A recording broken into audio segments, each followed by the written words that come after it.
What's up, everyone? My name is Katheryn Moore, and I'll be your host for today's Behind the Business episode. I'm a social media representative here at 1824, and I am super excited to be spending the next hour with all of you. If you're new here, 1824 is UMG's culture, marketing, and content strategy team focused on connecting artists and brands directly to fans through storytelling and experiences. We specialize in content creation, ideation, creator partnerships, digital marketing, PR, and live streaming right here on UMG's official Twitch channel 3.5. Today, we have a very special episode of Behind the Business, and I am so excited to introduce our guest. Please welcome Lily Jacobs, the Senior Director of Marketing Strategy at Republic Records. Lily has had an incredible career in the music industry. Before joining Republic Records, she spent almost 10 years at Sony Music Entertainment working in international marketing, leading global campaigns alongside Sony affiliates in more than 40 countries. Like, that's insane. Now at Republic, she has led marketing strategy for artists like 5 Seconds of Summer, the Jonas Brothers, Nick Jonas, Magnus Farrell, the Pentatonics, and so many more. We are so lucky to have her here today, and we've got some amazing questions lined up, but please feel free to send yours in the chat, and we'll try to get to as many as we possibly can. So, all right, Lily, let's go ahead and jump in. You've had such an inspiring path from Warner Music Group to nearly a decade at Sony, shaping global success, to now serving as the Senior Director of Marketing Strategy at Republic Records. Could you just walk us through what that journey looked like for you? I'd love to hear more about the roles that shaped you the most and how all those experiences led to how you work today. Of course. Thank you so much. You are so good at this. You should do this all the time, Kat. I'm so impressed. Like I'm on the news.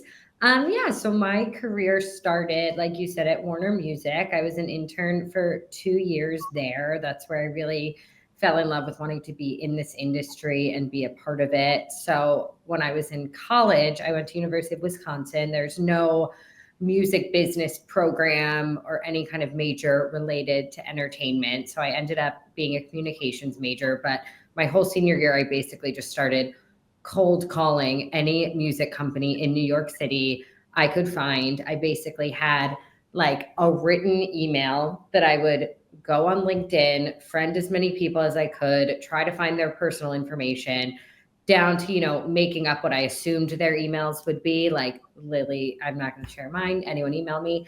But, you can pretty much figure it out. First name, last name at umusic.com. So I basically just started networking as much as I could. My dad would always say networking is a contact sport. And it was a hustle. And I obviously was living in Wisconsin at the time. So I scheduled a trip to New York in the spring before I graduated. And I was lucky enough that I had probably 10 meetings lined up with people who had no idea who I was, no connections. I just reached out and said, I would love, an informational meeting to hear about what you do. I'm so interested in anything. When I was younger, I wanted to be a music supervisor. I wanted to put, music in TV shows. That was like, I'm not sure the age group watching, but like Grey's Anatomy and the OC, there was a woman who did all of the music for that. And I just fell in love with how, that would elevate a scene or a commercial or anything. So I knew I wanted to do that. But when it came down to actually finding a job, I was an open book. And I was like, I will take anything. I have to move here. I have to do it. So I ended up getting an internship at a place called Primary Wave, which is a music publishing and talent management company. I was on the management side. I learned a ton. Management is a hustle. It is a lot. And I knew I always wanted to be kind of part of a major label. So I was there for about a year. And then I went and started interviewing at Sony, got my foot in the door there. And for anyone listening who's been here before, I probably had a million interviews. It felt like it would get down to me and one other person and I wouldn't get it. And that happened multiple times. But the more you do it, the more you're in the system, the more you're in front of people, the more you kind of grow that connection, even just with the HR department. It's so important. So I ended up getting an interview to be an international marketing coordinator. I saw that and I said, oh my God, I would love to do that. I had no idea what international marketing was. And I went and I really hit it off with my boss at the time. And I ended up getting the job and I stayed there forever. I loved it so much. It was such a cool place to kind of start within a label. You get to touch on so many different departments when you're part of international marketing.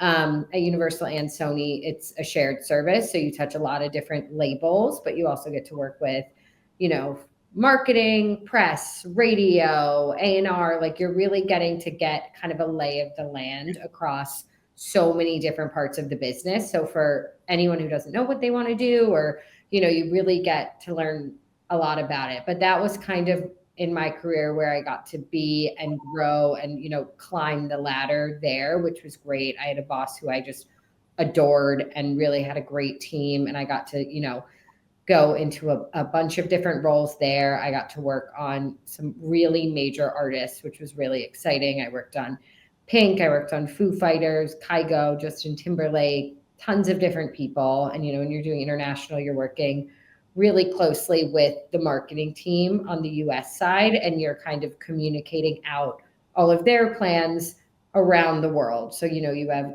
affiliates in the UK and Australia and Germany and Japan, and you're taking, you know, the plan that the US has created and you are communicating that around the world and making sure, you know, the counterparts of me in Japan are taking the campaign and promoting it as widely in their country as possible.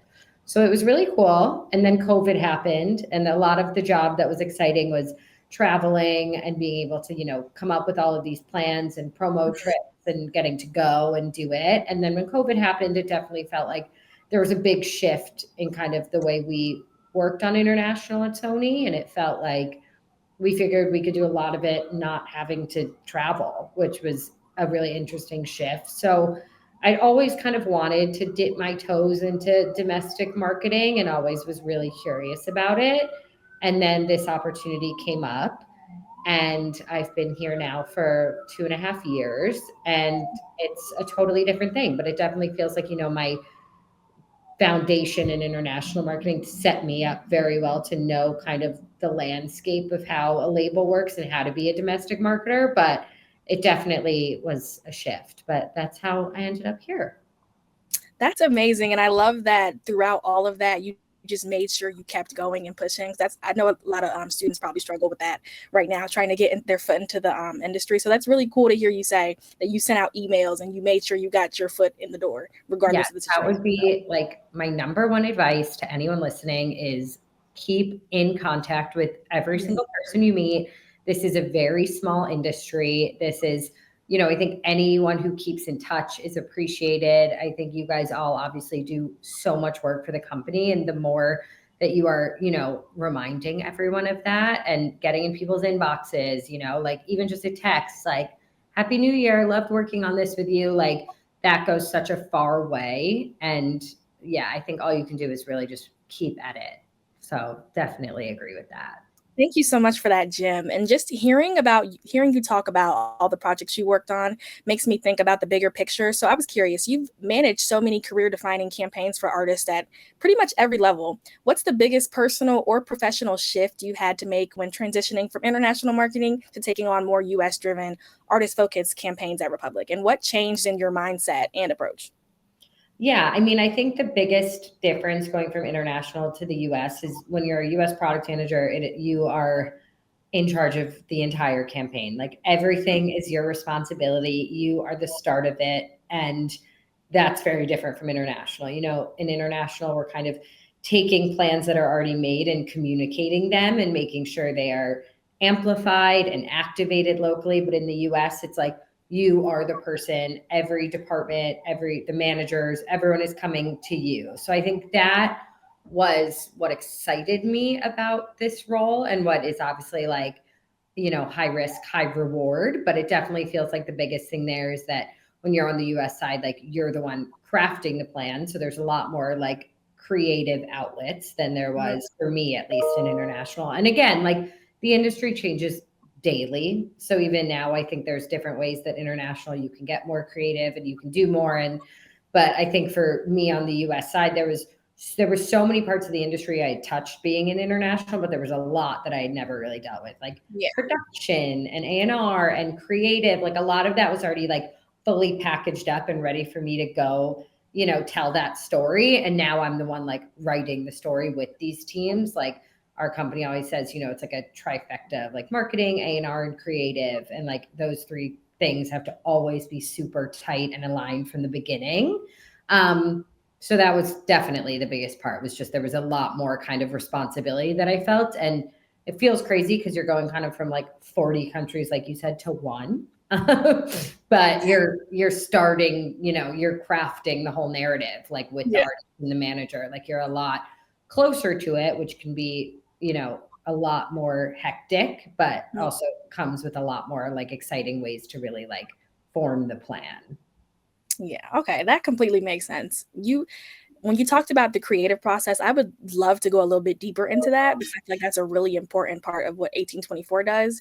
So, when you're shaping a global campaign for someone like 5 Seconds of Summer or the Jonas Brothers, how do you identify the emotional core of that campaign? What's the first thing you look for or feel for when determining the heart of the story that you want to tell when it comes to them? Yeah, absolutely. I think, it all has to start with the artist. Like, as cheesy as it sounds, I think it has to be an authentic story that you're telling. So I think we're at Republic in a very lucky position that our artists really trust us. They really come to us as being, like a label that gives them room to do what they want to do creatively, but help kind of guide them in best practices and figure out a way to like really tell that story. But for me, I'm somebody who like I love when artists show their personality. I love when they like are willing to tell the story and like how they wrote the music, how they came up with the creative, all of that. So I think for me it's being able to have your artists trust you enough and your managers that they can really, open up to you and tell you how this came together and how they thought about it. So then our team can get together and just play off of that and figure out ways to really expand the idea and really grow with it. I think for both of these recent campaigns, there was a through line of, with the Jonas Brothers, it was greetings from your hometown. It was the 20-year anniversary. It was like going back to our roots. Like that was the overall theme, but figuring out ways that we could just take that and like times it by 10 and really, especially for the Jonas Brothers. I mean, both these bands, but fans have grown up with them and fans Mhm. want to see that. They want to see they've been through so much as a band. Like they are so good at opening up to their fans. And I think letting us like go on that journey with them is really helpful. But I think for me, I love when there's like a creative through line. I love when it all makes sense. I like when it feels like almost, like when you've watched a TV show for many seasons and it ends and you're like, oh, they had that figured out from the first day, Yeah. like I get excited by that. I think that's fun. So the more you can kind of pick out those like emotional moments from something and like that's only going to help you connect with your fans and really strengthen kind of the story that you're trying to tell. Yeah, that's amazing. And I love how you touched on trust because that is such an important thing. And it just shows how good you are at your job because they trust you to help with their creative process, which is always such a big thing. And since we're on the topic of 5 Seconds of Summer, I do have something that I was really curious about. The recent 5 Seconds of Summer album has been such a special moment for the fans and the band. So can you just walk us through like what your day to day actually looked like for you during that rollout? What were the behind the scenes responsibilities, decisions, or even the pivots that people don't usually see, but were very crucial to making an album like that so successful? Absolutely. I would say on a day-to-day basis, it was a roller coaster. Every single day, I feel like we had new ideas, new challenges, new things we were trying to do. I mean, it's interesting because our relationship with the band didn't even start until June of this year. They were signed to Republic early June. They had come to us with an album that they were working on. It was not done. We collectively, as a team and a band and a group, said, it felt like the themes of the album were like chaotic and urgent. And it felt like we needed to get the album out this year. So those were like our marching orders. They are, as everyone knows now, they're going on tour next year. So there's a lot of conversations about should it come out January or February, and we said November. And so from June until maybe 2 days ago, it was like the most hectic, like let's get this done. We have a goal and we have to get there, but the album wasn't even done yet. So that was phase one, was working with A&R, getting the actual album done.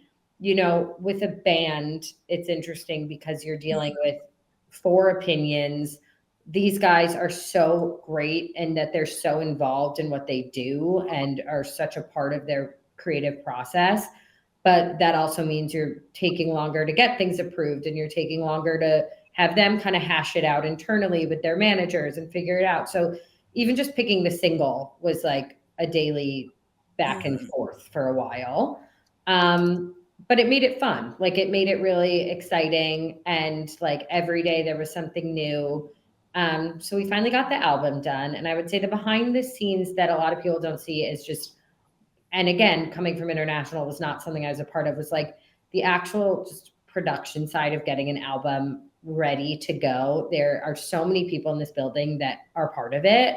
Our production team, our creative team, our A&R team, legal, BA, like there's a lot of paperwork. There's a lot of deadlines, like all the stuff that doesn't sound so exciting, getting that over the line and working with our teams to ensure that gets done. Like there's many times we look around and we're like, is this going to happen? And that was definitely a moment. So we had to hit, and vinyl is such a big part of basically every campaign now.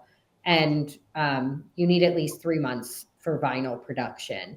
So that we have a lot of artists that just want to put out things ASAP. And if you want vinyl, that can't happen. So you have to be able to communicate that with partners and managers and explain that whole process because a lot of people don't know about that. So come like August, I would say we were finally in a good place and we got to start the fun part, which was like the creative. They had come in with this song called Everyone's a Star that was like a band favorite. They had kind of explained it to us when we first met them as, the ethos of the whole album was this idea of everyone's a star and kind of the two different ways to look at that, and that everyone's a star, positivity, anyone can be who they want to be. Like that was one side of it. And then the other side was kind of like, since they had last put out an album as a group, like quite literally everyone's a star. Like you get a phone and a ring light and like they're taking their job. So I think it was interesting to always have that kind of duality of what that meant to them.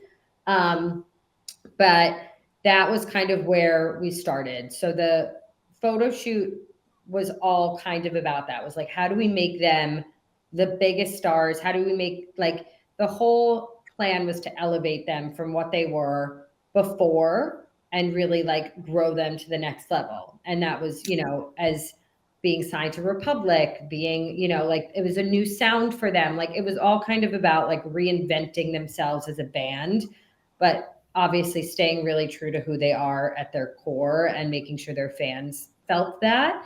But they'd all spent the last few years doing solo projects, becoming dads. Like there was just like, they had not all done this in a long time. So that was definitely kind of like a center theme of the album also, was like how strong they are as a band and how they want to come together.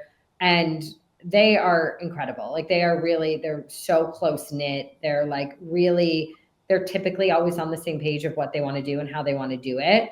So that our first photo shoot was kind of like, okay, we have these guys looking like these massive stars. Everyone's a star. Like now let's put this out in the world. And that's where things got, there was just so many ideas. Like even the album covers, which I have behind me, like they loved. Oh, I love that. They had these bobbleheads that ended up being the cover, and then this alternative cover of them all on this limo. And the limo we knew was going to be kind of like a piece throughout the entire campaign. Like anywhere we could get them on a pink limo, we were going to do it.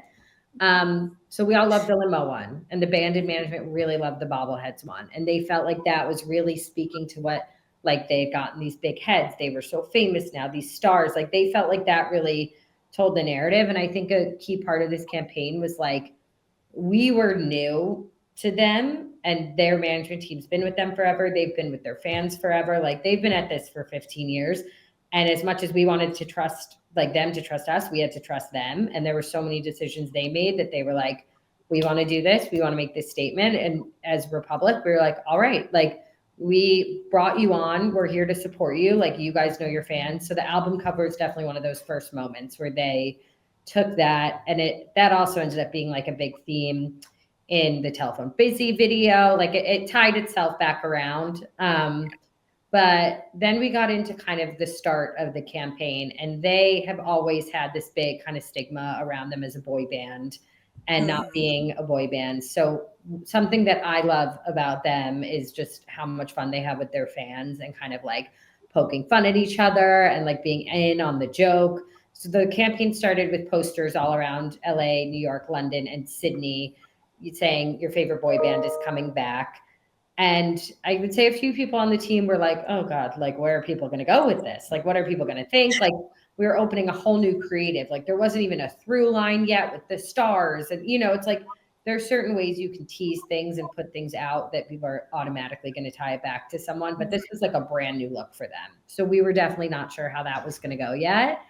And people picked it up immediately. Like, that was definitely our first, yeah, like, you know, inside this fandom, like that was our start. And we were all like, whoa, like this is the real deal. Like people know them so well. They picked up on it right away. And that was awesome. So that kind of started like the conversation.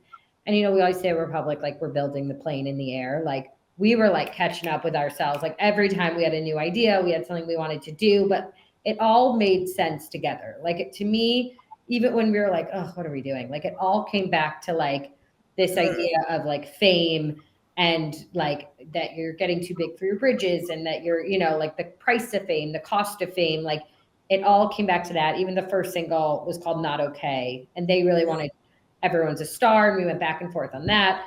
And to me, like it made sense. It was like, if this is your life you're living in social media and this, like none of us are okay. Like anyone can relate to that. Like to me, there was always this way to connect it from a marketing side. And that always felt like really the strongest song. So we ended up putting that out in September. And we knew we wanted to do something really fun to like kick off the campaign. Like we said, like it was brand new for them. It was a moment. They had all been kind of off for a little bit. So we swirled around a million ideas of what we wanted to do in LA and what kind of thing we wanted to do. And we ended up finding this hotel called the Sunrose to partner with. And we ended up throwing like a very surprise performance on the day of the single release. They performed in the middle of the hotel, like on Sunset Boulevard on a star stage. We had fans like, again, like every time we were so surprised with the fandom, like lined up down the block. We had huge billboards announcing everything. They were on St. Lo that day. Like it was just this like really fun moment for the fans and like getting everyone back to be like, here we go. This campaign's about to kick off. They pulled up in the pink limo. They all climbed on top. Like, and they're just so fun, like everything with them is like, how crazy can we make this? How loud can we make this? Like, what can we do to really keep this going? So that was kind of our kickoff. And then we had so much music that we wanted to get out in front of fans to really tell the story. So we ended up going with Boy Band next, which was a song like quite literally so on the nose of what the whole campaign was kind of telling. And then we had every idea kind of came from like, oh, should we do this or should we do this or should we shift? And we were going to put out a boy band video, and then they wanted to announce the tour. So we ended up coming up with this idea to sort of tease as if we were putting a boy band video out and then cutting it into one of their skits that they'd always kind of been known for throughout their career. They've always done these Daily Sauce moments, and fans love that. And like we again wanted to be so supportive of something that they've done throughout their whole career that they feel like confident that they can do, and they're hilarious. Like to me, as a fan of anyone, like getting an inside like look in their personality is just as fun as getting it into their music, not more. So again, we were like, let's do it. Let's run with it. So they came out with this skit. They pretended they were breaking up. They announced the tour. That was like a massive moment. Um, we put out another track called Telephone Busy that was like a big favorite for everyone. And all of it was like a new sound for them. So I think every time that we put something out, it got fans, more excited for this album, more interested. They did big events in Sydney. Obviously, it was kind of like a hometown tour. And everywhere they went, it was something different and loud. They were like, welcome to the like on the Australian Walk of Fame. Like it was just always something. Then their manager had this idea for London that he wanted them to perform in a box. And it was all like them on display. And they literally stood in front of the box and then the box moved, and they had this massive performance in the middle of London on it. So that was their kind of moment. But it all like would come back together through the content, through everything we were putting out, all the different artwork. Like it all tied together in a really cool way. And then it obviously all like came together when they were in New York City. We had like a massive week with them here.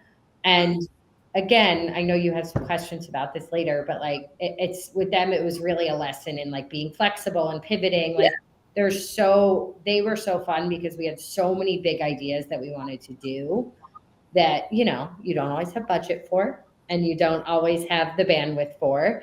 And they'd always talked about wanting to perform in Times Square. And we had seen these performances people do in these buildings in Times Square. There's a lot of different things you can do. So we had been working on that forever. And then I had this idea. I was like, let's get a double-decker bus. Like instead of the limo, like it's very New York City, let's get on a double-decker bus.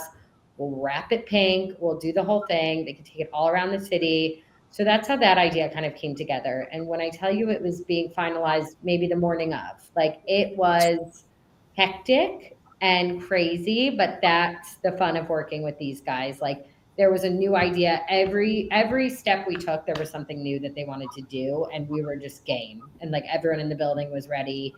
And we finally got a performance in Times Square, which is exactly what they wanted. And we had our commerce team had YouTube and Spotify billboards up in Times Square. They got those running for the performance. Like it was this really exciting major moment for them. And they ended up shooting the Everyone's a Star video on the double-decker bus. And with Times Square, you can't announce a performance until 30 minutes before because of crowd control issues. But they were very worried about like how will fans know about it. So they announced that they were going to be at Columbus Circle. And when I tell you we were on this bus, like it was like I was in One Direction. Like the amount of people that came swarming up to this bus, like it felt like the old days of like music marketing when people would be outside of hotel rooms and airports, and like that's how it felt. And just to see their fans like so excited to be up close and personal with them. And then all the fans followed us from Columbus Circle to Times Square. They got off the bus, they performed a bunch of new songs, and then like literally drove off on this double-decker bus. Like they were the rock stars that they are. But there was so much behind the scenes that would happen with this campaign, even from a day to day. And I think just being able to be flexible and pivot and say yes as much as you can, but being the person on the label who has to actually manage how that's all going to get done was the challenge. But it was definitely like of my career, like the most exciting thing to work on. Like it was really fun that they were up for so much, because a lot of times, you know, you're convincing the artist what to do and you're trying to get them somewhere, and they were game for all of it. It was, the challenge was us trying to like bring it back onto earth, because we can't, you know, send them to space like they wanted to. Thank you so much. That was so in-depth. And there's so many things that people don't think about when it comes to behind the scenes. Even the vinyl thing, I had no clue you had to wait 3 months. Yeah, there was another interesting part that almost I lost all my hair over. Like they wanted to put out like a special New York City vinyl to like celebrate the event. Yeah. And, you know, we decided that about a week before. And like I said, you need 3 months to do vinyl. So they'd come up with this really cool art. I wish I had it on me, but it was like a big bite of an apple from the lyrics of Not Okay. And it was awesome. And it had the date of the New York pop-up. And we were like, we have to get this. Like, we have to make this work. We had found a venue that was going to be like a merch pop-up that we could sell it at. And so we ended up like between me and management and production, and like we figured out a way that we could basically make them sleeves that you could put the original vinyl into. But then you have to get that approved by Billboard, and you have to get that approved by Luminate. And you like, there's so many steps along the way. Yeah. And we didn't have to get it approved. You have to have the location of where you're selling it approved. And we didn't have that location until a week before. So it was just all these moving parts. But like, I think the biggest thing I learned from all of it was like trying to say yes and figure out a way to make it work. That's going to not only be so cool for the campaign, so cool for the story, but make the artist happy, make the managers happy, and figure out a way to make it work. And there was a lot of things along the way that we couldn't do that didn't end up happening. But I think if you are coming from a place of like, it can be hard. We all work a lot of different artists at once. We're all juggling a million things. But I think that was definitely something with this. They were so nice to work with, and they were so excited and had so many good ideas that like we all wanted to accomplish it for them. And I do want to get to some of the questions in the chat. We do have a few. So it's West Davenport asks, what makes up a great networking email, especially if the person doesn't know you yet? Oh my God, I got to pull mine up from 2012. I would say not long, because no one's going to read something long. I think you have to keep it short and sweet. Introduce yourself, explain why you're reaching out. I think offer a variety of, I can meet you for an informational coffee, a meeting. Would a phone call be better? Would a Zoom be better? I think offering like, everyone's busy. If I'm being honest, if something were to deter me from doing it, it would only be scheduling and time. So I think being flexible, but I think being able to reach out, I'll send it around, guys. I can pull it up from 10 years ago, but it was just who you are, what you do, why you're reaching out. Here's when I'm available. Like short and sweet, get it to the point, be appreciative, be gracious, even before they've ever answered. Short and sweet. I love that. And then, okay, so we got a question from Sanaya15. They would like to know what it's like working on an unfinished project where marketing can influence the music versus on when the album is in the mixing/mastering stages. Wow, such a good question. And it changes all the time. I would say pretty much when we get involved from the marketing side, the album tends to be done. It's more if we're picking the single or if we're picking focus tracks or what things are going with. I think it can definitely help shape our campaigns when we're involved from the beginning. I think, especially with 5 Seconds of Summer, like we had all these ideas and we are at such a short period of time that we almost made like 3 different plans based on which song it was going to be. So that was helpful to be in the conversation so early on so we could start ideating, so we could start planning, so we could actually start, because like I said, like this was all based on this kind of creative narrative, how you're telling the story. And that can be so different depending on the song, and I think there's not a lot of albums these days that are like one cohesive necessarily body of work like this was. Like, the Jonas Brothers album, there was a bunch of different songs that they were kind of tossing around. And had we not been a part of that, like it would have just been a totally different marketing plan. So I think, like we always say, it's like A&R marketing creative, like to be on that from the beginning definitely makes such a difference. That completely makes sense, yeah.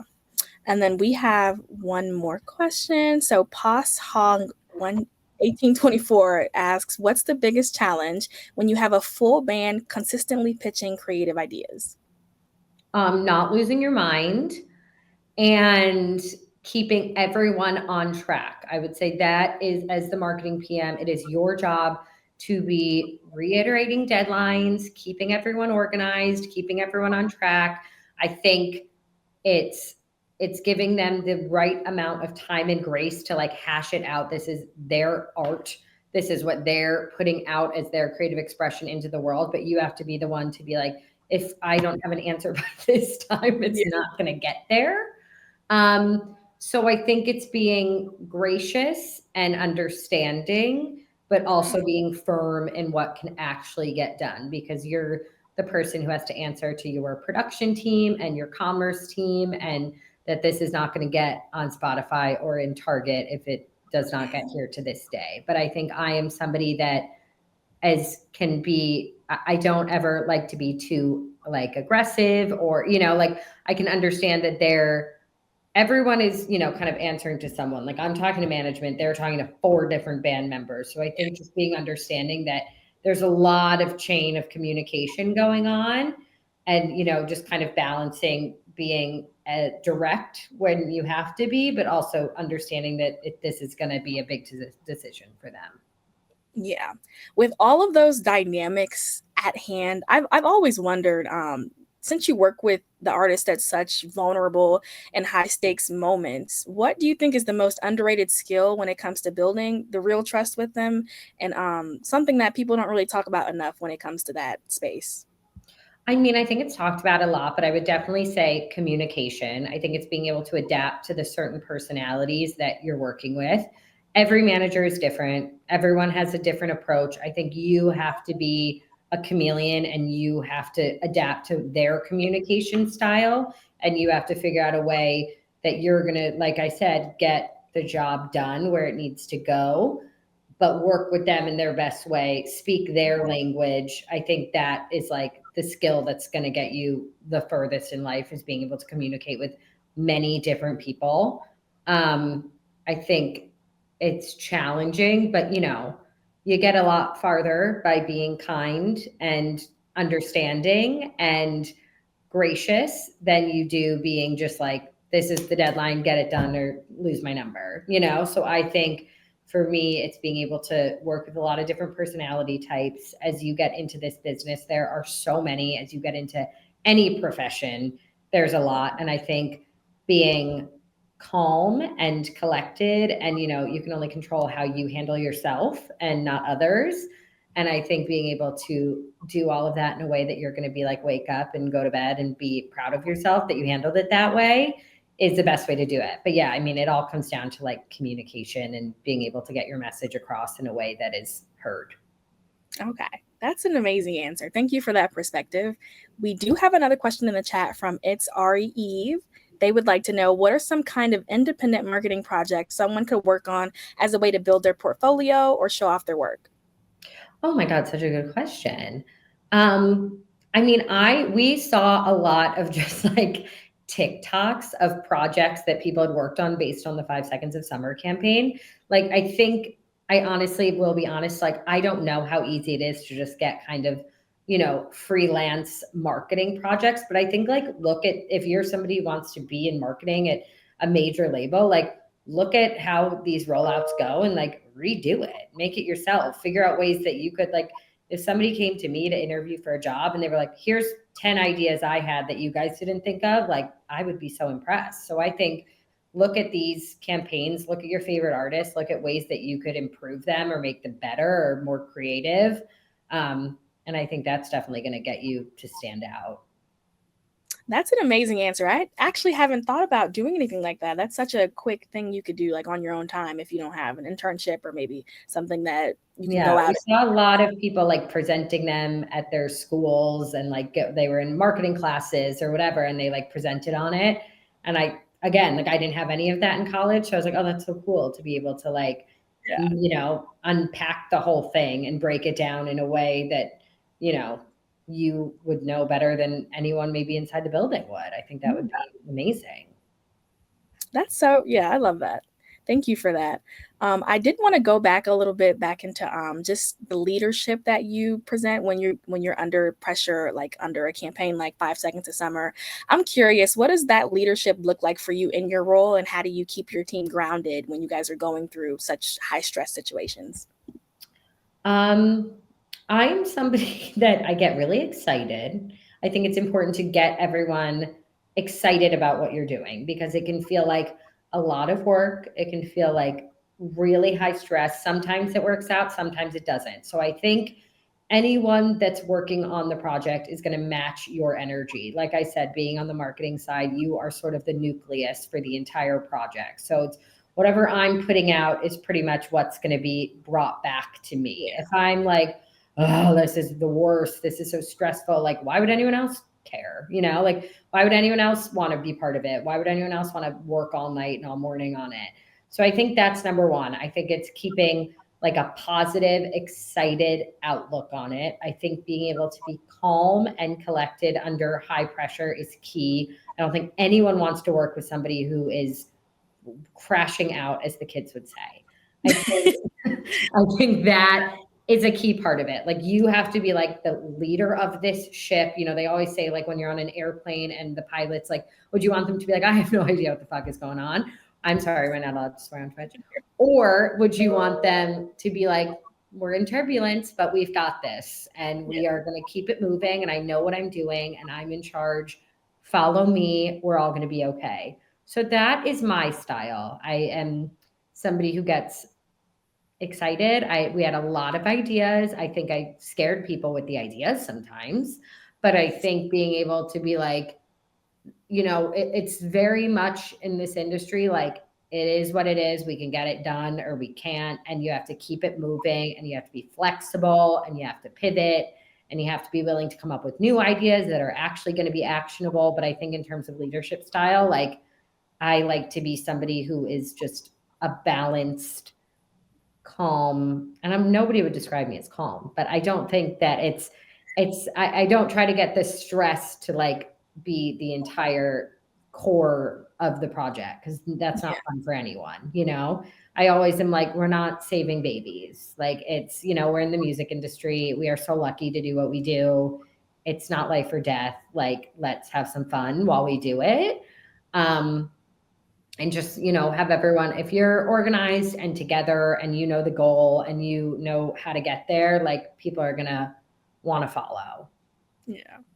I love that line you said, we're not saving babies. I think I've heard a similar one where people will be like, we're not saving lives here. Like, let's just have fun. Yeah, I know, and I don't want to diminish anything. We have very amazing jobs, but I just think it doesn't have to be so, it can be, we can all have some fun while we're doing it. Exactly. Yes. And then we do have another question, and we have two more questions in the chat. I don't want to butcher this name. I'm just going to spell it. It's ARATCHKOV. And they asked, does your process change when an artist is releasing their work for a specific show? Like in terms of a live show? Read it again. Maybe, does your process change when an artist is releasing their work for a specific show? When it's like on a live show, I would say yes. I would say there's definitely more we can do when it feels like the artist is going to be like in real life and touching the fans and doing more, but I'm not sure if that's what they mean exactly. I think if that's not what you meant, just retype it or ask a follow-up question and we'll get right to it. And then we have another question from Justin M. Truong, don't want to butcher that. And their question was, what's your strategy for translating an artist's specific fan culture into a campaign? I would say it really depends on the kind of fans that they are, but I think the balance is finding how you speak to the fans, how you touch the fans, as they say, but also being true to what the artist really wants to communicate. I think you can't go too far one way or the other. I don't think you can ignore a fandom and a whole fan culture subset, but you also don't want to, only put the fans above what the artist wants either. I think again, like I said before with Five Sauce, they know their fans. They are close to them. They talk to them. So that was fun, that it was a really nice balance, that they knew their fans would like this new version of themselves. Like they were confident, they wanted to take these risks. They felt like people would come along for the ride, which is not always the case. And I think that's definitely a lot harder. I think for somebody like Jonas Brothers, they're based on a lot of nostalgia and their fans have been with them for a long time. So I think that makes it a little trickier. Of our strategy is like, how can we move them forward? We're putting out new music. We wanted them to grow into these new people that they are. They're all dads and married and X and Y, and they're new people and their fans. Like we have to kind of move slower with their fans and get them, like slowly but surely to kind of feed into this new narrative of who they are and who they're becoming. And I think that's a new challenge. But I think that's always my strategy is like, let's start with the core. Let's speak to them. Let's feed those guys. And then the challenge is how we expand that further. But I think it's definitely with somebody like 5 Seconds of Summer who like to be playful and silly. It's like that was where we had the most fun, was speaking to those fans directly and knowing what they would want out of the campaign, but also being able to take risks that the band wanted to take along the way. I love that perspective because the fans are really so important to a lot of different components. And it's so important that you guys like take pride in being able to do those things for them. So since we do have 15 minutes left, I do want to get into a little bit of some more big picture conversations. I'm curious. The music landscape changes constantly, as we both know. So, from your perspective, what do you think the next major shift in the music marketing will be over the next 5 years? And what emerging patterns do you notice that other people might not? I would say the biggest topic of conversation is AI. I think how we use it, how we become friends with it, how we make it work for what we're doing. I think obviously when it hit the scene, so to say, it was so scary for the music industry, and now I think obviously it's just the way of the world, like anything. When I started in music, I was making like iTunes playlists. Like that was, yeah, never, the changes that have happened are just constant. And I think you have to get on board. Like it's the change happens and that's just the way it goes. And obviously that's where things are going. So I think that will be a big part of it, is how major labels play nice in the sandbox with AI. I think the other thing, and we saw a lot of it on this 5 Seconds of Summer campaign, is D2C and just direct to consumer, and being able to like really excite fans with collectibles and things they can hold in their hands and touch, but are still leading to the music, like not just merch, but how we can get really creative there. I think obviously there's people who have done it really well recently, like obviously the Taylors and Olivias and Billies, but I think how, because that's the interesting part of the business, is there's always a lot that we do and then Billboard will be like, we can't do that, so it's like, what's the next thing that's kind of like breaking out of the box that can work to count for album sales and charts and all these things that are important to the artist, but that work for fans that are not just streaming music and aren't just live, but how they can kind of like get the artist closer to them in a physical space. But that's not just vinyl or not just albums, is it jewelry? Is it this? Like I think that is definitely something that's going to keep going in that direction.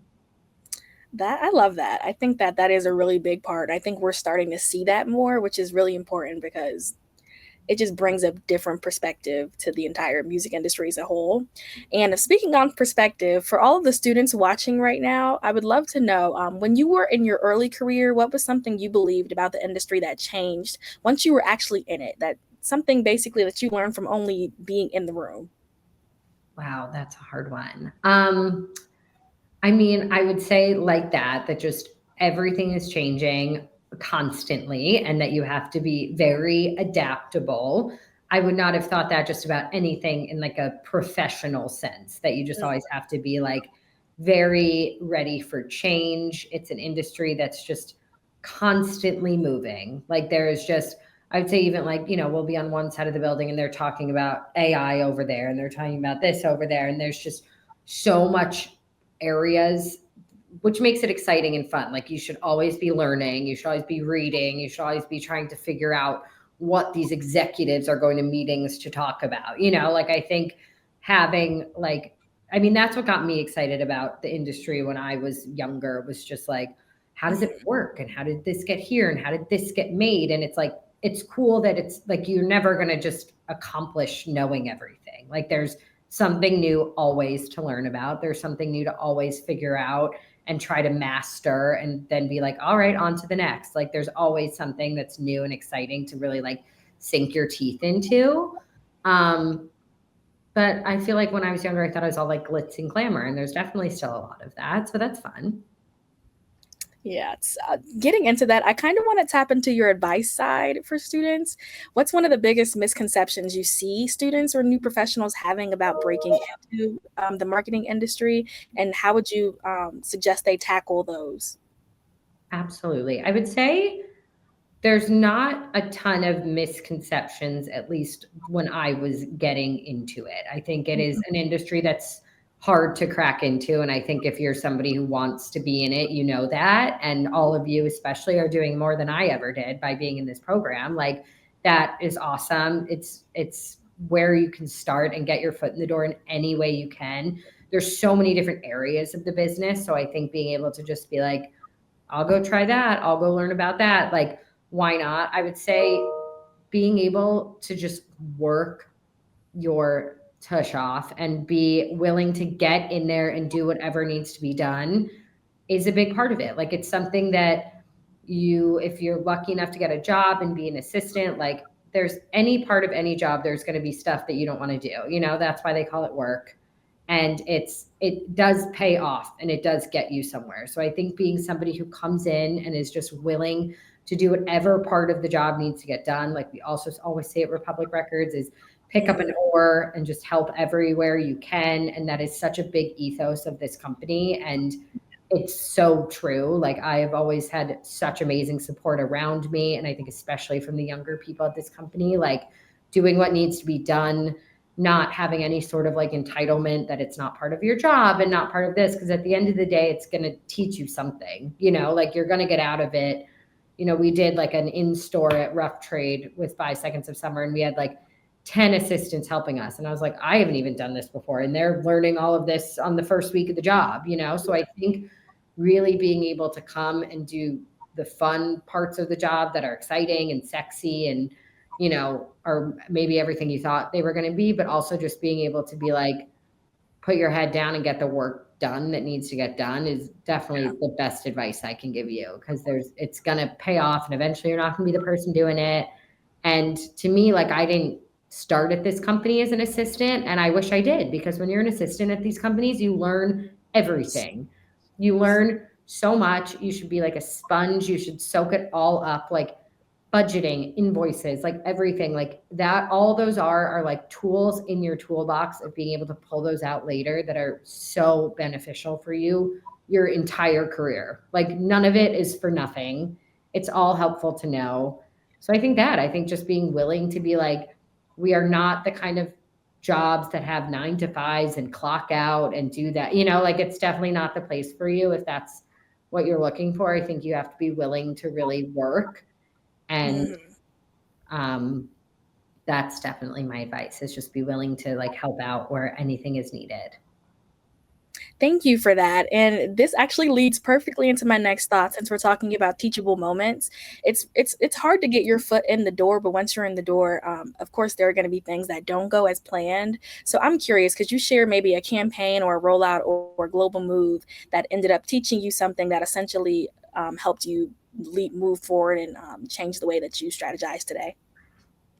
Yeah, I mean, I would say there's issues across so many campaigns. I think being able to take any of those little mistakes and turn them into moments of taking ownership, I think that's like a very important lesson in this industry, is being like, that's on me. There's so many departments, there's so many moving pieces. And I think being able to be like, hand up, that one's on me. Like, I should have done it this way, I should have done it that way. Like, there's so many different ways to do things and ways to accomplish your goal. And I think being able to like take ownership and communicate where you went wrong, what you could do differently. There's not necessarily like one thing I can think of off the top of my head that I'm like, oh, I would have never done it that way. It's the little steps along the way. Like it's a hectic business, and it's really hard to juggle it all. And I think being able to be like, that one's on me, like that's going to go a far way if you can really take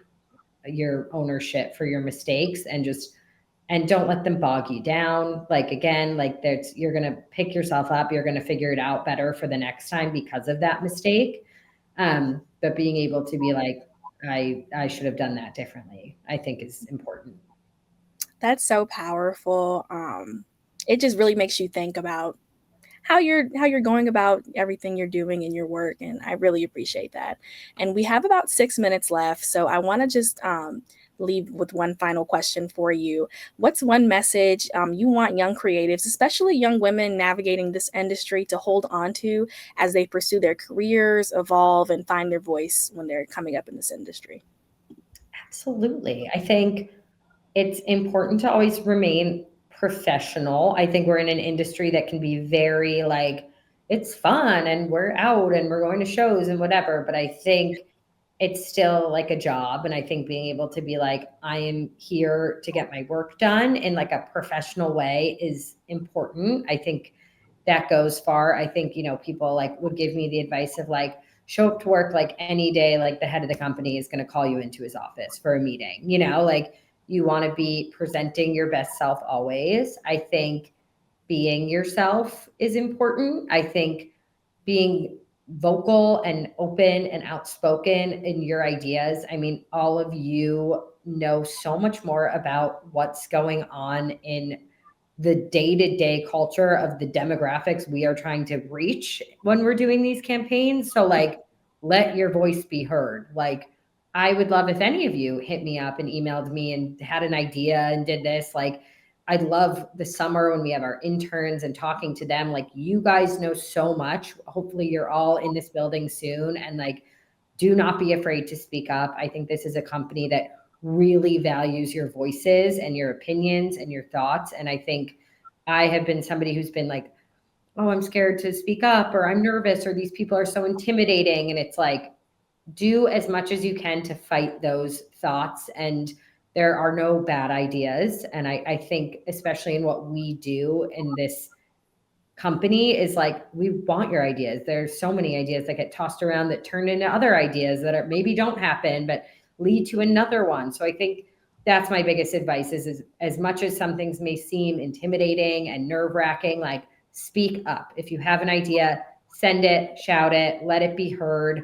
I think it's such a nice place. I mean, I can only speak for Republic, but everyone's approachable. Everyone wants to hear from you. And I think, you know, getting rid of those nerves and jitters and all of those things that all of us have. You can be the most confident, loud person. No one in my personal life would describe me as shy. And, like, you get in a meeting of 30 people and you're like, I'm not saying anything, and then say it.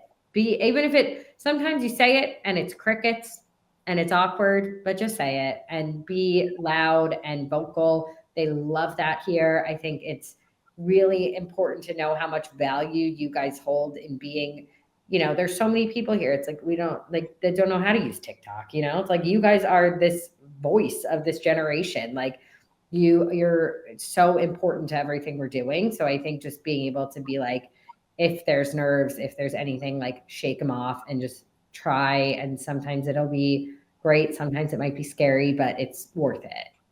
Yeah. Thank you so much for that.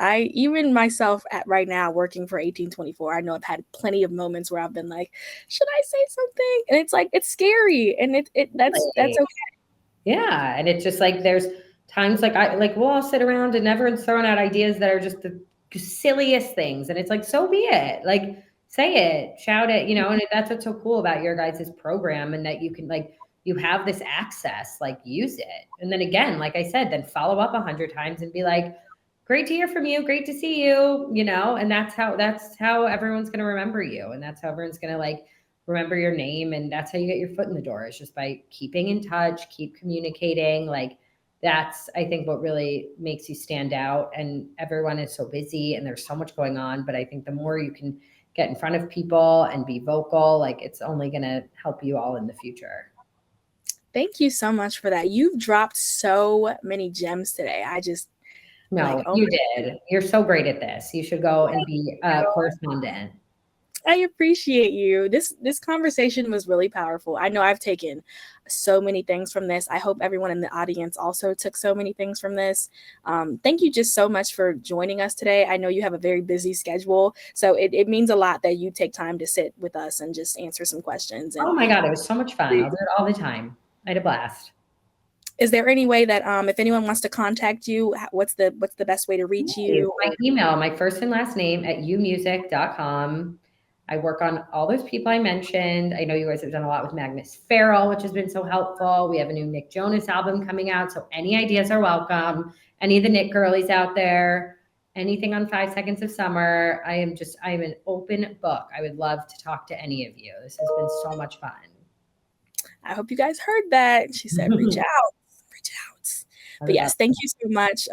Yeah, really appreciate you. Make sure you guys reach out if you have any extra questions you want to ask her. Pop in, say happy Thanksgiving. Yeah. But yeah, thank you guys so much. Thank you everyone who's watching. Thank you to production, and thank you, Lily, of course. This was such an amazing conversation, and I hope you guys have a great rest of your day. Thank you.